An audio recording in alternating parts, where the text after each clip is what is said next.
Hi, everybody, and welcome to Teaching Tip Tuesday, brought to you by the Center for Inclusive Teaching and Learning here at UWSP. The lecture format was initially developed when written resources were limited, and oral transmission of information was really the only alternative. But scholarship on student learning has returned a robust consensus that lecturing is not the most effective means of promoting student learning. There are a lot of reasons for this. It's hard for students to maintain focus for an entire lecture period, and listening to a professor drone on and on leads to passive engagement. We know that active learning strategies are more effective, but in spite of this knowledge, the lecture persists as one of the main vehicles for information transfer in higher education. This persistence is partly because of historical constraint that has led to expectations on the part of students, and in part because in some situations, lecture is actually a very appropriate format.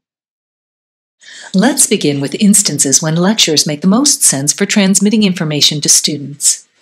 Information changes rapidly and textbooks take a long time to produce, so texts always lag behind the cutting edge of a field. Lectures are great for providing updated information that isn't in the text.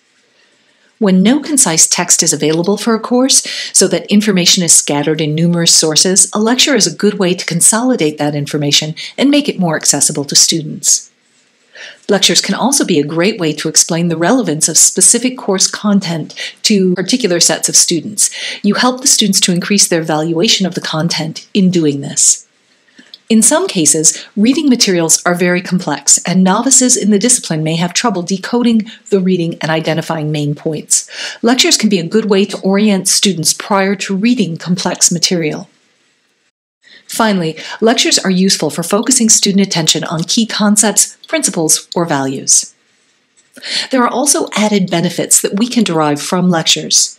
A dynamic lecture can help to stimulate students to learn more about a topic, making them want to go that extra step. Your enthusiasm during a lecture can increase students' motivation and focus, and their general like or dislike for the course.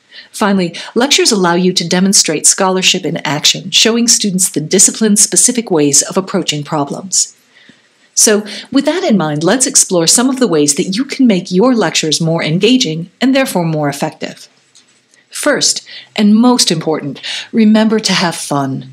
Your enthusiasm and joy will be contagious. Remember that what you transmit about your discipline, content, or course will be received by your students. If you're morose and bored, they'll conclude that the course is morose and boring. Next, make sure the notes you're lecturing from are somewhat minimal.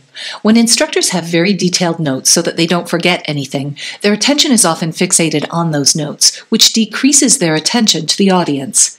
This leads students to a more passive and impersonal engagement with the lecture, decreasing their learning. Keeping your focus on the students with good eye contact will help keep them more engaged. Third, reduce the amount of text on your slides. We all know that word-heavy slides lead students into a panicked flurry of writing for fear that they'll miss the details that are important. And this comes at the cost of real listening. Visuals and diagrams are more effective since students have to focus on your words to understand them.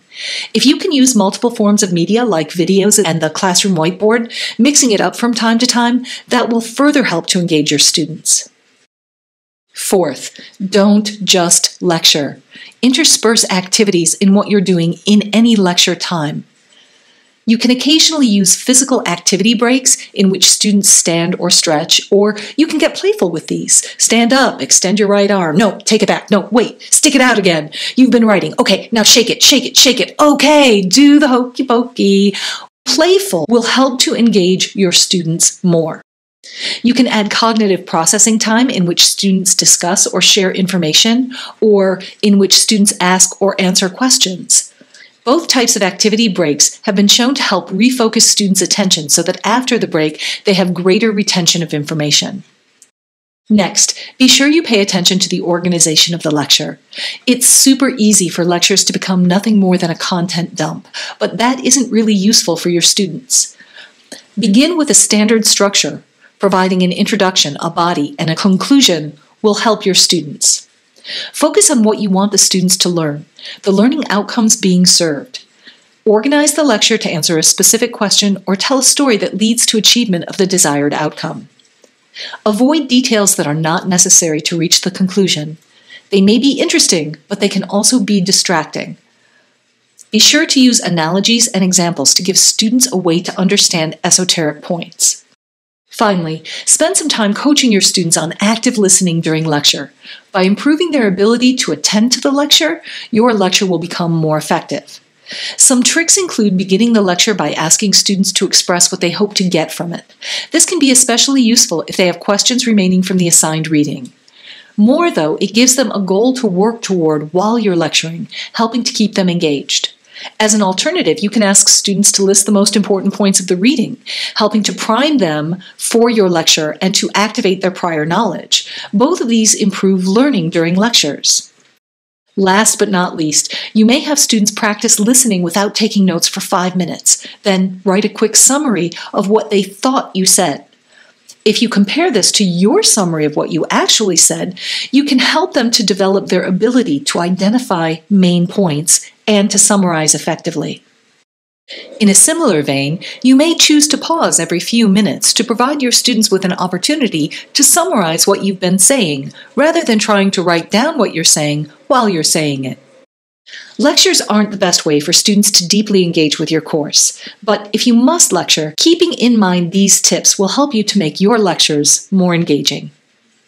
And that's this week's teaching tip, brought to you by the Center for Inclusive Teaching and Learning here at UWSP, your one-stop shop for teaching support. Visit our website to schedule a consultation for help with course design, learning activities, assessment, or pedagogy.